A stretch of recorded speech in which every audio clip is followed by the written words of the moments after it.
Hi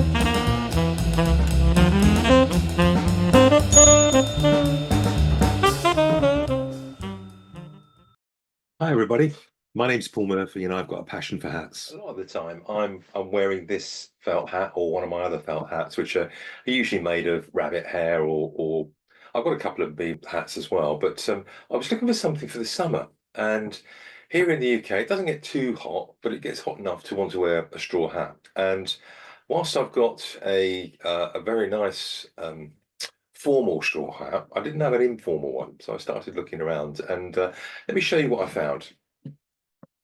This is a hat from Resistol. Now, Resistol is an American brand, and it sits alongside Stetson. And I'm sure all my American viewers will realise that the brand is a very, very good brand.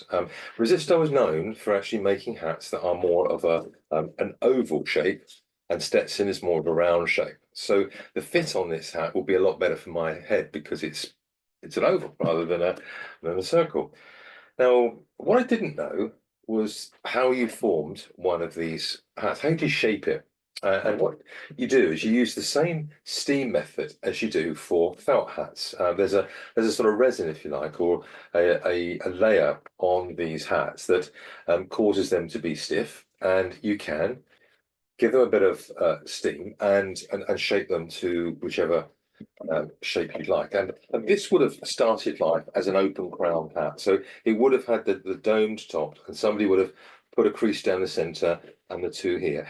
It may even been a custom shape. I don't know. I think this one's probably come back to the UK from somebody that's been on holiday and picked it up. But as you can possibly see, inside there's a very nice label saying Resistor and a beautiful, very comfortable hat band. Now, on the hat band, it says 4X, and then it says the Yellow Rose, and it's from Scottsdale, this one. So I remember the Yellow Rose of Texas. I guess that's what it's making reference to. But it's got Resistol self-conforming hat, and this one is I think it's a size. Let me have a look. 7.5, which is an American 7.5, which of course in the UK is slightly less, about 7 3/8, which is perfect for me. And these hats are very, very light. Now, in the UK, we're a bit conservative about wearing a cowboy hat. So what you can do is you could actually wear it in that way, so that it's got a nice sort of shape going from back to right. And it's more of a bush hat, if you like, very much like an Akubra would be. So let's have a look and see what it looks like on. Now, really, with this hat, you're supposed to hold it with the centre there to protect the sides. So that's very much how it looks back to front. And then if I bring it up a bit, then give it a bit of shape as a cowboy hat here. I need to spend a bit of time on it, really, but that's how it looks as a cowboy hat. I think that looks very smart actually, and very, very comfortable and light. So it does make sense in the in the hat world. If you can find one of these at a good price, goodness, they're very good. I'll just show you my other one that I've got, by the way, that I wear as well, and it's on the wall here. And this is a more of a formal design that we have here in the UK. I guess it's a Panama hat, isn't it?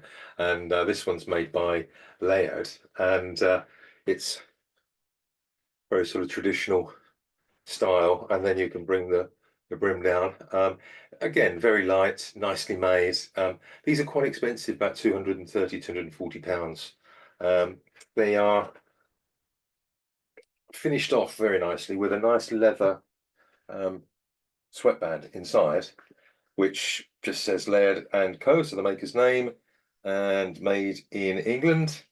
And this one happens to be a size 59. And what I've found is that with Laird, some of the sizes seem to be a bit bigger than they're actually labelled up. Although I have got some that say 59 and they're clearly not the same size. So there's a more formal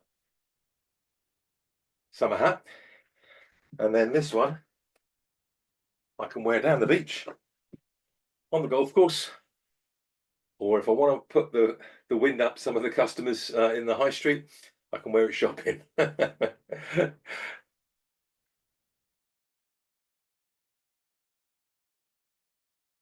If you've got a passion for hats, keep watching the channel. Thank you very much. Cheers. Bye.